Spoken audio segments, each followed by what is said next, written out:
더불어민주당의 돈봉투 의혹이 일파만파 커지고 있습니다. 어떻게 보십니까? 민주당의 가장 큰 고민은 전당대회 금품 살포 의혹에 의원 수십 명이 연루돼 있다는 점입니다. 특히 이정근 전 사무부총장과 윤관석 의원의 녹음 파일에 최소 10여 명의 의원들에게 돈봉투가 전달된 정황이 담기면서 돈봉투 게이트로 확산될까 전전긍긍하고 있습니다. 저는 사실 어떤 의미에서는 약간 부럽다는 느낌도 들었어요. 어떤 면에서? 뭐냐면 이 시대하고 너무 안 맞잖아요. 지금 세상이 어느 시대인데 돈봉투로 뭐 우리 후보 뽑아달라 이런 얘기를 하는 게, 근데 그런 흐름들이 아직도 정치에 남아있다는 거잖아요. 근데 그거를 바꾸고 싶어하는 분들이 당에 분명히 계시고, 지금 이 동력이 생겼으니 뭔가 앞물결을 쫙 밀어낼 수 있는 그런 그 기회가 되지 않을까. 이번에 잘만 하면. 문제된 사람들을 다 그렇죠. 이제 네, 그래서 민주당에서 이번에 이 기회로 잘하면 국민의힘도 그 흐름을 탈 수밖에 없을 겁니다. 저도 민주당에 여러 해 동안 있었지만 그리고 전당대회도 여러 번 겪었는데 이런 돈봉투 사건은 듣지도 못했는데 어떻게 되는 겁니까? 검찰에서 계속 소환을 하고 있던데요. 뭐 이제 수사를 이제 시작을 한 것 같은데 뭐 얼굴을 들고 다니기가 민망할 정도는 뭐 부끄럽습니다. 참담한 심정이고 예. 또 국민들에게도 대단히 죄송한 마음을 금할 수가 없습니다. 2008년도 한나라당 그 돈봉투 사건이 2012년도에 드러나가고서 당시 국회의장께서 또 사과도 하고 이렇게 여러 가지 처벌을 받았는데 그 이후에 이런 일들은 정치권에서 없어진 줄 알았는데 이런 구태가 아직까지 남아있다고 하는 데 대해서 참으로 뭐라고 얘기할 수 없을 정도 부끄럽습니다. 정말 이런 일들이 재발되지 않도록 여야가 각성하고 특히 민주당이 크게 반성하고 혁신하지 않으면 안 될 것 같습니다. 잠깐만요. 그 얘기를 이어나가기 전에 그 정성호 의원님께 해명 타임을 한번 드리겠습니다. 해명 타임을 한번 드리겠습니다. 최근 그 바깥 발언 가지고 비판을 많이 받으셨는데요. 원래 얘기하려고 했던 취지가 어떤 취지신지 좀 설명을 해명할 기회를 드리겠습니다.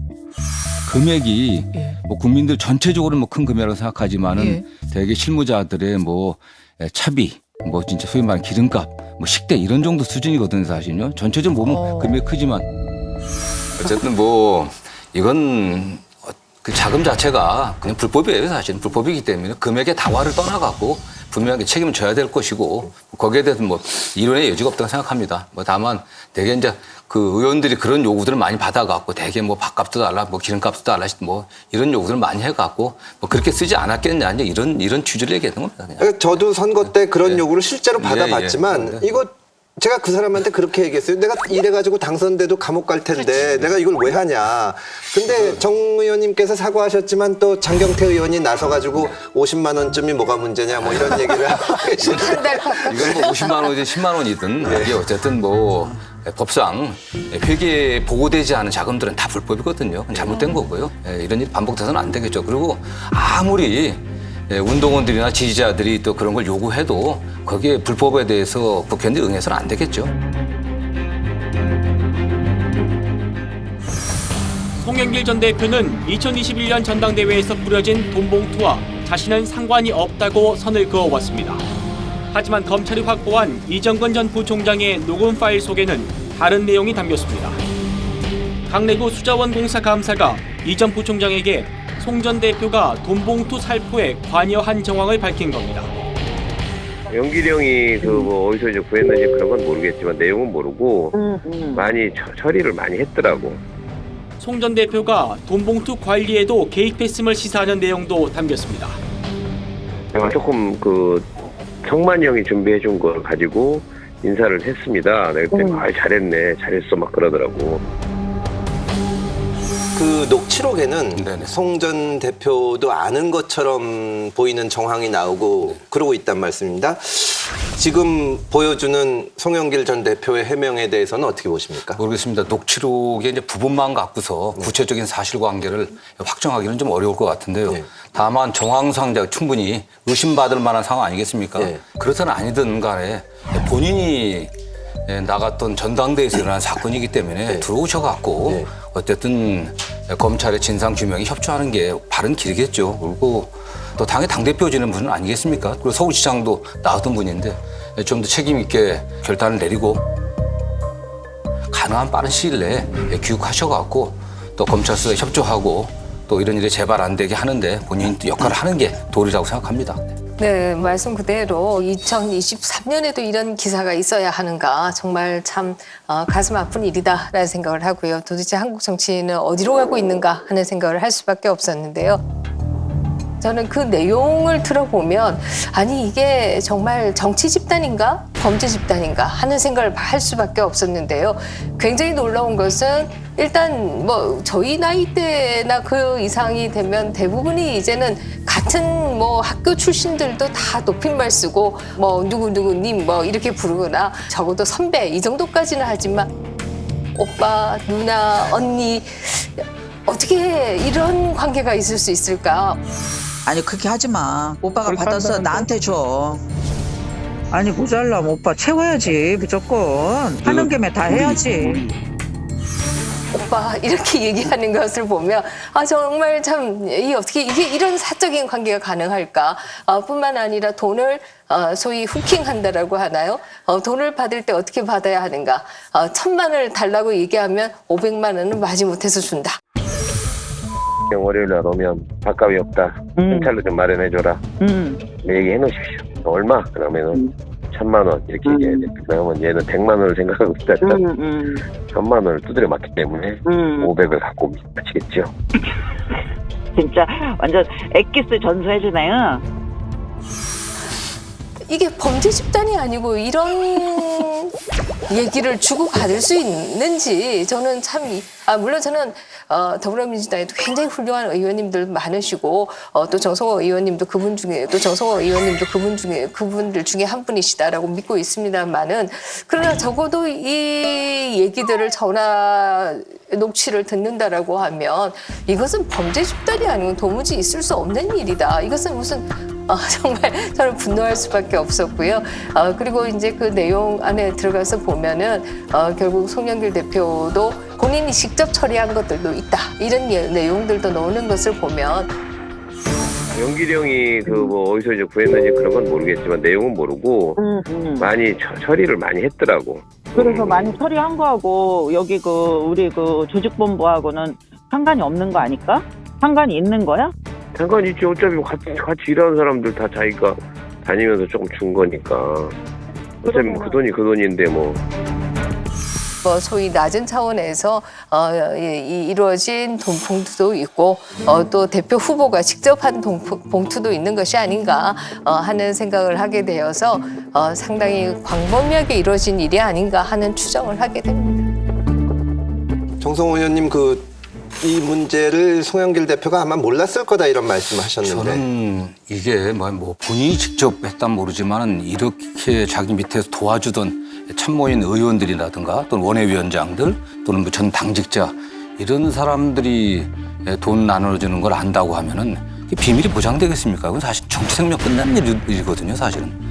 그걸 알았다고 하면 송 대표가 막 그걸 묵인했다고 하면 정말 그건 뭐 저는 정치인으로서 자질이 없다고 생각합니다. 네, 몰랐을 리가 없는 게 송 대표가 그 송 캠프에서 주도적으로 한 거거든요. 뭐냐면 일단 리스트를 작성했지 않습니까? 예컨대 우리 편, 저편 중도층, 특히 뭐 호남과 수도권 특정을 해가지고 거기 이제 조직적으로 그 돈을 살포한 것이고요. 이분이 뿌린 거 외에도 송 대표가 직접 처리했다는 얘기가 나오잖아요. 영길이 형이 직접 처리했어. 또 아니 송영길 대표가 얘기하기를 뭐냐면 레고가 돈 많이 썼냐고 물어봤다. 그러니까 이 사람이 돈을 냈다는 걸 알고 있었다는 얘기고요. 그 밖에도 이 얘기는 그 송 의원한테만 얘기를 해. 자기가 돈 뿌렸다는 얘기는. 그런 얘기가 지금 나오고 심지어는 돈을 뿌린 다음에 돈을 전달한 다음에 어떻게 했냐면은 그 보좌관한테 문자를 보냈거든요. 2번을 보냈습니다. 그 다음에 그 2번 다 보좌관 대답을 했단 말이죠.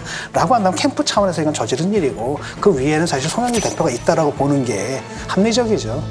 그리고 선거 다 치러보셨지만 선거 캠프에서 제일 중요한 결정이 후보가 내리는 결정입니다. 그게 뭐냐면 법의 선을 넘을 거냐 말 거냐.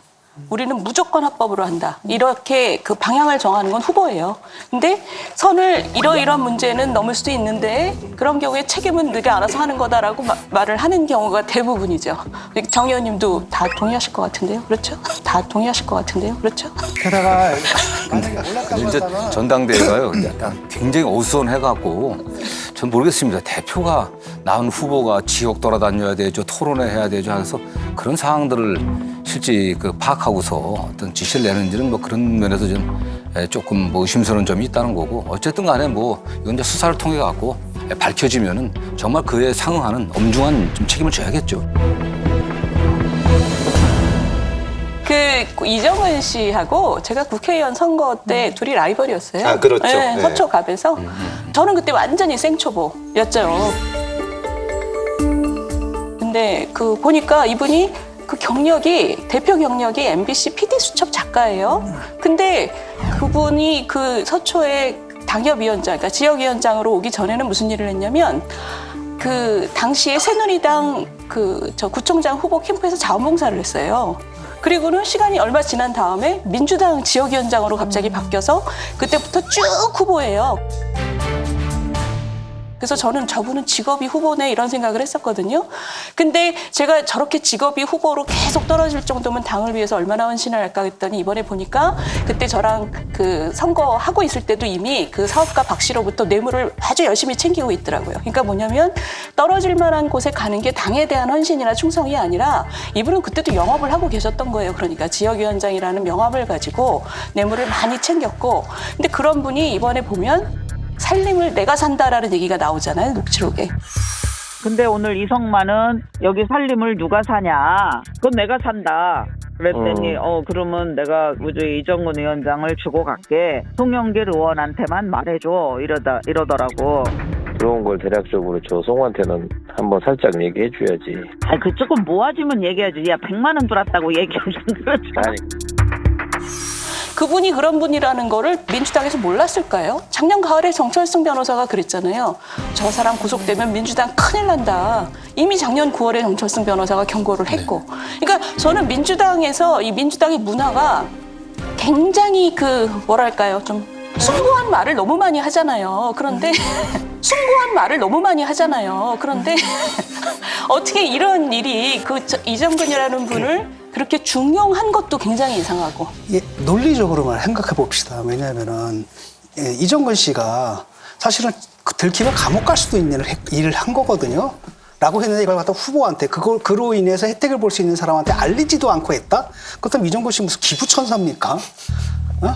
정말 기부천사로서 위험한 일을 했다? 그러니까 얘기가 안 된다라는 거지. 이 행위가 가능하려면은 이로 인해서 혜택을 보는 그 사람이 내가 이런 행위를 했다라는, 내가 이런 위험한 일을 했다라는 걸 알아야 되는 거죠. 그래야 이런 행위가 가능해지는 겁니다. 논리적으로. 아까 살림이라고 말씀하신 쉽게 말하면 이제 공식 회계가 있는 거고 겉으로 드러난 그다음에 이제 수면 밑에 있는 그 비공식 회계죠. 그 살림을 맡는 거. 그다음에 그 부분에 대한 자부심이 굉장히 강한 것 같아요. 녹취록 보면 내가 뭐 로비스트잖아 하면서 막 자랑을 하고 진짜 그 부분에 굉장히 재능이 있는 것처럼 그다음에 그것이 뭐랄까 당에서 나의 위치를 말해주는 것이다 이런 자부심을 가진 분 같아요.